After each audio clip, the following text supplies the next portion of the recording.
Bueno, hoy vamos a hablar de calcio antagonistas. Primero, antes que nada, agradecer a Gastón Copari, del Laboratorio Runners, por eh, brindarnos la cuenta en Zoom. Bueno, empezar a hablar un poquito del calcio, eh, que es el calcio va a participar en la excitación y contracción del músculo liso y el músculo cardíaco. Tiene dos propiedades como transductor de señales. Una que es la eléctrica, que va a generar la despolarización cuando ingresa en el citoplasma, que en reposo es eléctricamente negativo, y la química, que se va a unir a sitios de gran afinidad, que están dentro de las células, son proteínas especializadas. El ingreso de calcio desde el espacio extracelular se va a lograr como consecuencia de la apertura de canales selectivos de calcio que le permiten difundirse gracias, digamos, hacia adentro de la célula, gracias a un doble gradiente. El químico, fuera de la célula hay mayor concentración que por dentro, y el eléctrico, porque el calcio es, como sabemos, tiene carga positiva y la célula es electronegativa en reposo. La célula muscular reconoce el aumento de la concentración de calcio intracelular para contraerse y su disminución para relajarse. En las células del músculo liso vascular, el aumento de calcio depende solamente del calcio extracelular. En cambio, las células especializadas como el miocito va a depender no solamente del calcio aportado desde fuera de la célula, sino que del calcio liberado por el retículo sarcoplásmico. Luego del ingreso, se va a unir a la troponina, y va a liberar el efecto inhibitorio para permitir la interacción entre la actina y la miocina y producir la contracción. Más o menos lo que pasa en el miocito es lo siguiente. Se despolariza la membrana, entra una pequeña cantidad de calcio que va a estimular los receptores del retículo sarcoplásmico, que se llaman receptores de rianodina, y va a liberar una mayor cantidad de calcio. Y esto se va a unir a la troponina para después producir la contracción. Este fenómeno se llama calcio inducido, el calcio induce la liberación de calcio. Bueno, entonces va a participar también de la fase 2 del potencial de acción, en la fase de meseta, en la célula contráctil, y en las células de desconducción va a tener un papel fundamental en la despolarización y en la fase de despolarización diastólica espontánea. La frecuencia y la velocidad de conducción en el marcapaso, en el marcapaso del nodo sinusal y en la conducción auriculoventricular no solamente va a depender del ingreso del calcio, sino también de la recuperación del canal estimulado. Acá vaya a hacer una diferencia entre los anticálcicos dihidropiridínicos y los no dihidropiridínicos. Los últimos tienen la capacidad de bloquear esa recuperación. Por eso van a actuar más sobre las células de conducción. Y en el músculo liso vascular es algo parecido. Digamos, el calcio, una vez despolarizada la célula, cuando se estimula la célula, el calcio va a entrar por los canales especializados, por gradiente electroquímico, y por otro lado el inositol trifosfato, que va a actuar como segundo mensajero para también inducir la liberación de calcio. Este aumento de concentración del calcio va a hacer que se una a la calmodulina, y este complejo calcio-calmodulina va a unirse a la miosina y va a producir la contracción. Existen dos tipos de canales de calcio, los del retículo sarcoplásmico, que son intracelulares, y los de la membrana plasmática, que son los receptores de membrana, que hay varios subtipos, el L, T, N, P, Q y R. Sobre todo nos vamos a basar en el L, que es el más abundante de la membrana plasmática y va a ser el sitio de unión para estos fármacos. bueno, se activan a través de la despolarización de la membrana, pero se cierran rápidamente y se vuelven refractarios enseguida. Y después tenemos el subtipo T, que van a estar sobre todo en el músculo liso vascular, y bueno, tendrían más que nada una participación en la regulación del crecimiento y la proliferación celular. La densidad de estos receptores va a disminuir con el paso del tiempo. Bueno, las antagonistas del calcio son un grupo de drogas que lo que van a hacer es disminuir la velocidad de entrada del calcio a través de la membrana plasmática, disminuyendo, digamos, inhibiendo los canales de sodio. Se clasifican de dos formas. La primera es, los divide en 4 grupos, según en los canales donde van a actuar. Los primeros 3, que son estos, van a actuar sobre los canales L. Tenemos las fenilalquilaminas, que es el verapamilo, las dihidropiridinas, como la nifedipina, la felodipina, amlodipina, lercanidipina, y las benzodiazepinas, como el diltiazem. Y después tenemos el otro grupo que van a actuar a través de los canales T, como el tetranol y el mifedrin. Este grupo después se ve más chiquito porque no se usan en la práctica clínica, o al menos eso fue lo que encontré. Bueno, y después tenemos la clasificación en dihidropiridínicos y los no dihidropiridínicos. Tenemos en el primer grupo la nifedipina, la amlodipina, la ercanidipina, felodipina, nimodipina, nicardipina. Después tenemos los no dihidropiridínicos, el diltiazem y el verapamilo. La nifedipina la vamos a usar como vasodilatador principalmente.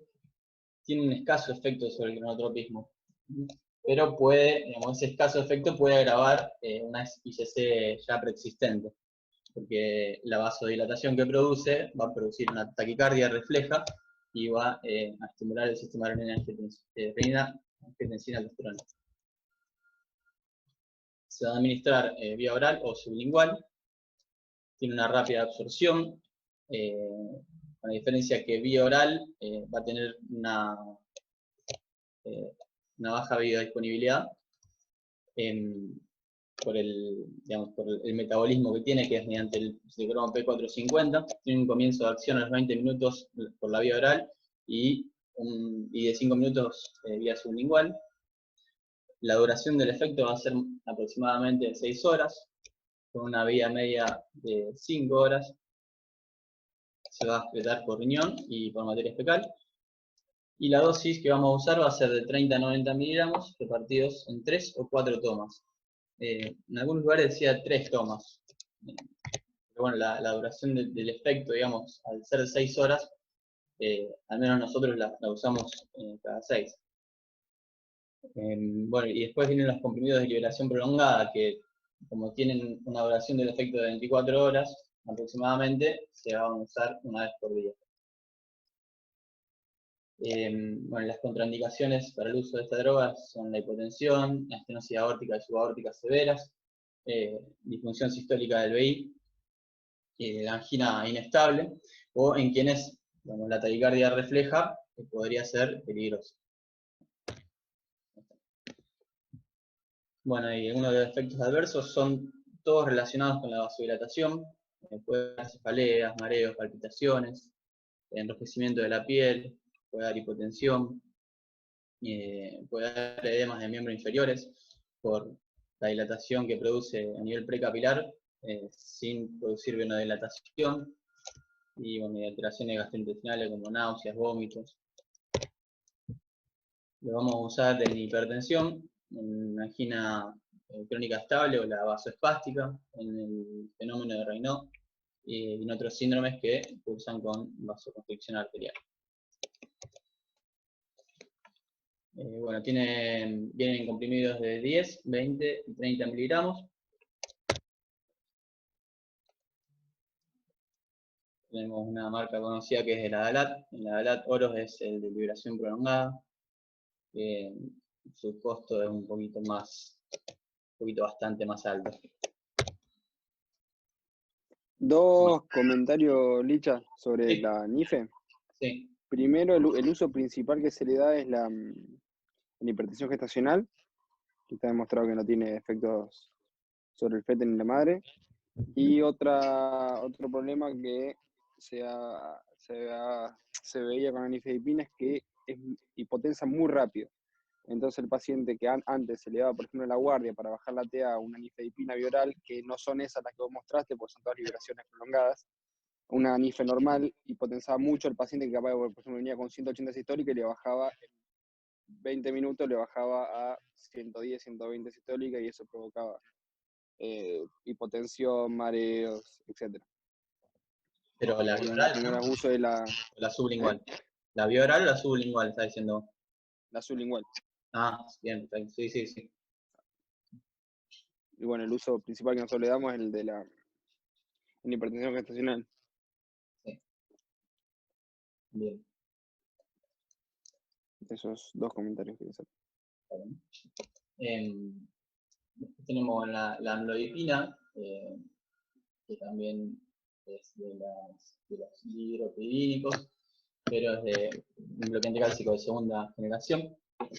Tiene mayor potencia, mayor vasoselectividad y tiene algunas diferencias farmacocinéticas con respecto a la nifedipina, que van a avalar su uso.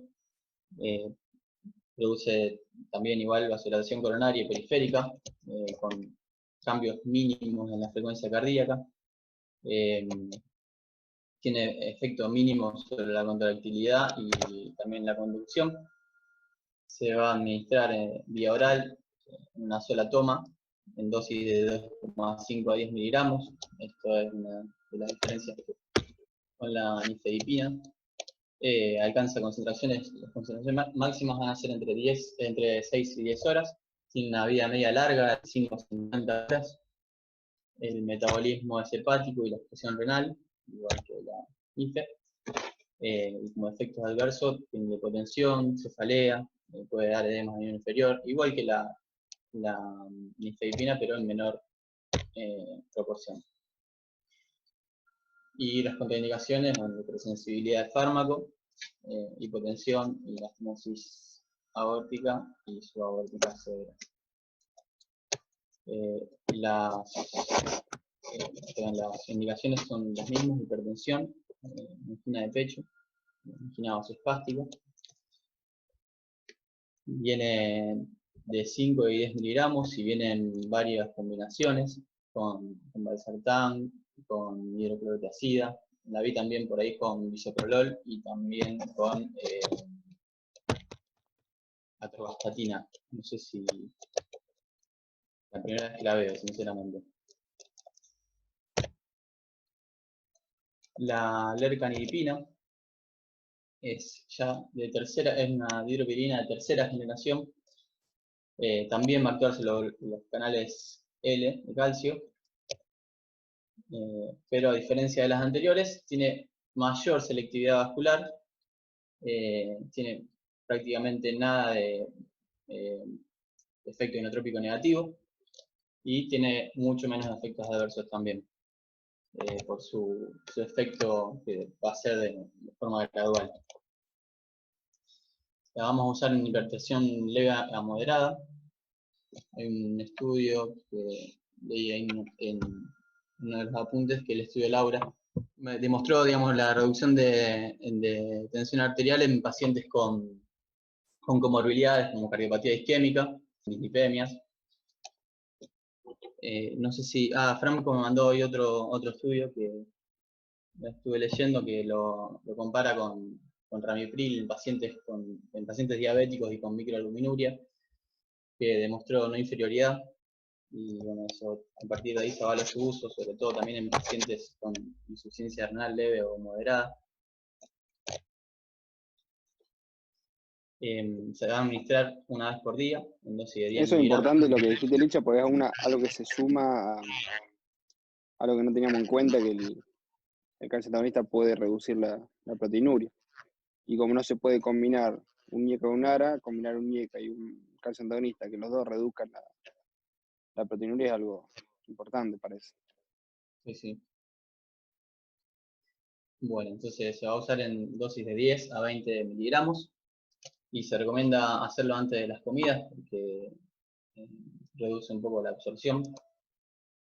Tiene una vida media de 8 a 10 horas, pero la duración del efecto es de 24 horas.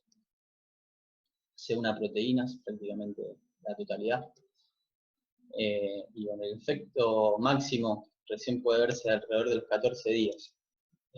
Eso va a disminuir la cantidad de efectos adversos con respecto a las otras drogas. Tiene metabolismo hepático y se excreta a través del riñón. Y bueno, los efectos adversos son iguales que la medicina, como dije recién, pero mucho menos. Y vienen comprimidos de 10 miligramos. Después los no dihidropiridínicos, primero el verapamilo, que bueno, como decíamos antes, van a tener el mayor efecto sobre el sistema de conducción y la contractilidad miocárdica. Van a bloquear los canales de calcio a nivel del nodo sinusal y el nodo B, produciendo cronotropismo y dromotropismo negativo. Bueno, para prolongar los tiempos de conducción en el nodo B y el periodo refractario actuando como un antiarrítmico. Ese efecto inicial que tiene de bajar la frecuencia cardíaca se va a contrarrestar por la vasodilatación periférica que produce. Esta vasodilatación periférica, como decía antes, va a hacer una estimulación simpática que va a producir una taquicardia refleja. Lo vamos a usar en taquicardias supraventriculares, tanto como para la reversión como para la prevención de recurrencias. Va a controlar la frecuencia ventricular en FA y aleteo, y se usa también para la angina crónica estable y la angina vasoespástica. En vía oral se absorbe rápidamente y tiene una absorción del 100%. Lo vamos a usar en dosis de 240 a 480 miligramos, dividido en 3 o 4 tomas diarias. Este también sufre el efecto del metabolismo de primer paso, por la que la biodisponibilidad es baja. Tiene un comienzo de acción a los 60 minutos, ejerciendo un efecto máximo a los 120, a las 2 horas. Tiene una vida media de 4 a 8 horas. El metabolismo es hepático y la eliminación es por riñón. Viene en comprimidos de 120, de 180 los retard, digamos, de liberación prolongada. Eso va a permitir que se tomen, digamos, se divida en menos tomas diarias. Viene también de 80 miligramos, no el retard, sino el común. Y endovenoso vamos a usar dosis de 10 miligramos, una dosis media en realidad, porque se va a calcular a 0,075 a 0,15 miligramos kilo. Lo vamos a pasar en 1 a 2 minutos, siempre con monitoreo estricto, y pudiendo repetir la dosis a los 15 a 30 minutos, en caso de no lograr el efecto. Se puede indicar un mantenimiento después de 0,05 miligramos kilo en minuto durante 30 a 60 minutos, reduciendo la dosis de forma paulatina después. También tiene efecto el primer paso. Tiene un inicio de acción a los pocos minutos, 1 o 2 minutos. Una duración de entre 10 y 20 minutos. Y viene en frasco ampolla de 2,5 miligramos por mililitro. Está contraindicado en pacientes con enfermedad del nodo, en bloqueo AB de segundo o tercer grado, en el Wolff-Parkinson-White, en disfunción sistólica del BI, y hay que tener precaución en los pacientes añosos o en insuficiencia renal, en insuficiencia hepática, porque esta droga se acumula. Los efectos adversos son cefaleas, mareos, náuseas, constipación, puede dar edemas en el miembro inferior, puede dar bloqueo B, puede exacerbar la SC, puede dar hipotensión y asistolia. cuando se usa concomitantemente con dioxina u otros beta-bloqueantes, o en pacientes con hipoglucemia. Esperemos que nunca haga falta saber esto, pero en esos casos de bloqueo AB o asistolia inducido por esta droga, por el verapamilo, lo que se recomienda es hacer atropina porque suelen revertir. O sea, el bloqueo generado por estas drogas en conjunto revierten con atropina. Bien. Bueno, y el diltiazem, que es un derivado de las benzodiazepinas, la acción hemodinámica es intermedia entre la nifedipina y el verapamilo. Tiene menor efecto vasodilatador y mayor efecto cardiopresor que la nifedipina y viceversa con el verapamilo. Actúa como cronotrópico y dromotrópico negativo también, igual que el verapamilo. Mostró beneficios también sobre la relajación ventricular. En el electro puede prolongar el PR, por prolongar el intervalo AH y los periodos refractarios a nivel auriculoventricular. Se usa en hipertensión, en angina de Pacemaker, en angina estable, en taquicardia supraventricular paroxística, también en el control de la frecuencia ventricular en la FA y en el aleteo. Y bueno, los efectos adversos y las contraindicaciones son iguales que el verapamilo. En vía oral se va a usar en dosis de 120 a 360 miligramos día, repartido en 4 tomas, a menos que sean los comprimidos de liberación prolongada, que va a ser en 1 o 2 tomas. Tiene una absorción del 80%, no tiene metabolismo de primer paso, la biodisponibilidad del 50%. Va a comenzar a actuar a los 30 minutos aproximadamente. Los de liberación prolongada van a tardar un poquito más, alrededor de las 2 horas. Tiene una vía media de 4 a 7 horas. Se va a eliminar por el tracto gastrointestinal y por vía renal. Viene 60, 90, 120 miligramos y la liberación prolongada 120, 180. Y después está la Calix CD, que es de una sola toma diaria. Y bueno, después tenemos endovenoso, que lo vamos a usar en dosis de 0,25 miligramos kilo. Vamos a pasar en 2 minutos, pudiendo repetir la dosis a los 15 minutos. Se va a indicar un mantenimiento de 5 a 15 miligramos hora. Tiene una biodisponibilidad de 100%. Y el comienzo de acciones a los pocos minutos. Viene en frasco ampolla de 5 miligramos por mililitro. Bueno, acá viendo un pequeño cuadro comparativo de estas drogas, las hidropiridinas sobre todo van a actuar en el músculo liso vascular, produciendo la vasodilatación, van a disminuir la poscarga, en diferencia al diltiazem y el verapamilo, los no dihidropiridínicos, que van a actuar sobre todo enlenteciendo la conducción AB y inhibiendo también el automatismo.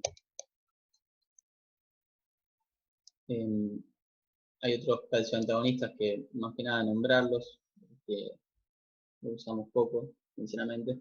La felodipina tiene una selectividad vascular en relación 100 a 1 a su actividad cardíaca. Demostró reducir la TA en un 25% en relación a los niveles basales. Y también se usa en angina crónica estable y la vasospasmo. La nimodipina, que la vamos a usar como vasodilatador cerebral, se usa en hemorragia subaracnoidea para prevenir el vasoespasmo. Y la nicardipina, que el uso es endovenoso, se puede usar para hipertensión maligna, cefalopatía hipertensiva, una disección de aorta cuando no funcionan los beta-bloqueantes, y en la preeclampsia grave cuando los otros antihipertensivos estén contraindicados. Este también requiere una monitorización estricta de frecuencia cardíaca de la TA. Y creo que nada más. repita.